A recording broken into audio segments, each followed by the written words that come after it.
Pemirsa, terima kasih Anda masih tetap setia bersama kami di Seputar Aceh dan kita berada di segmen akhir. Saudara, Kokus Wartawan Peduli Syariat Islam KWPSI Aceh kembali mengadakan pengajian rutin mingguan. Pengajian yang dilaksanakan oleh insan pers ini berlangsung Rabu malam.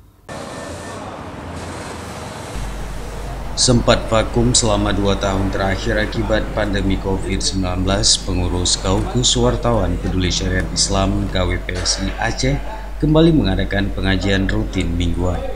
Pengajian rutin mingguan para jurnalis yang dibentuk sejak tahun 2012 ini dilaksanakan setiap Rabu malam dengan sistem pengajian dari satu media ke media lainnya, serta akan menghadirkan pemateri dari para ustadz yang ada di Banda Aceh maupun Aceh Besar dengan jadwal yang sudah ditentukan.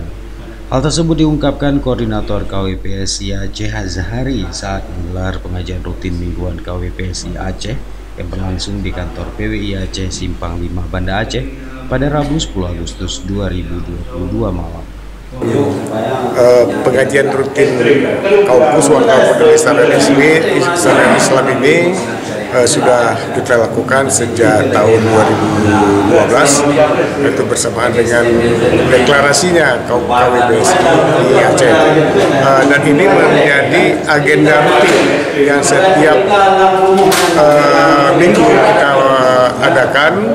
Dan untuk tahun ini memang kita dalam beberapa tahun ini memang kita ada kendala untuk masa pandemi, kita berhenti sebentar 2 tahun, dan insya Allah ini kita sudah memulai kembali dengan dengan sistem pengajian dari satu kantor media ke kantor media lainnya. Ini adalah pengajian yang kita lakukan, ini adalah khususnya adalah untuk para teman-teman wartawan yang ada di Banda Aceh dan Aceh Besar. Dan kita juga membuka diri kepada masyarakat umum yang ingin mengikuti pengajian ini. Awalnya sudah kita sepakati dan kita putuskan bahwa kita melakukan pengajian itu rutin, insya Allah setiap Rabu malam. Pada pengajian tersebut, pengurus KWPSI menghadirkan pemateri Ketua Umum Dewan Dakwah Aceh Profesor Muhammad AR dengan tema Bahaya Kemunafikan. Dalam ceramahnya, Ketua Umum Dakwah Aceh Profesor Muhammad AR mengajak semua umat muslim agar menjauhi sifat munafik.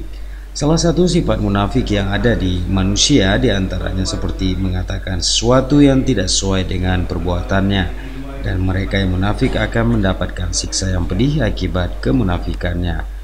Profesor Muhammad AR juga mengajak para wartawan supaya memberitakan segala hal yang positif dan bermanfaat bagi umat Islam guna menyemarakkan syariat Islam di muka bumi. Kawan-kawan wartawan ini sebenarnya lebih banyak lebih besar kekuatan atau tempat atau untuk melakukan sesuatu yang terbaik. Karena kalau wartawan ini sudah mau memberikan yang baik-baik semuanya, alhamdulillah. Jangan berita-berita yang tidak baik nggak usah dimasukkan, berita demi menyemarakkan syariat. Pada pengajian KWPSI tersebut turut dihadiri Ketua PWI Aceh Nasir Nurdin dan beberapa pengurus PWI Aceh, sejumlah pimpinan media yang ada di Banda Aceh, serta beberapa wartawan senior. Dari Banda Aceh, Tim Liputan Aceh TV melaporkan.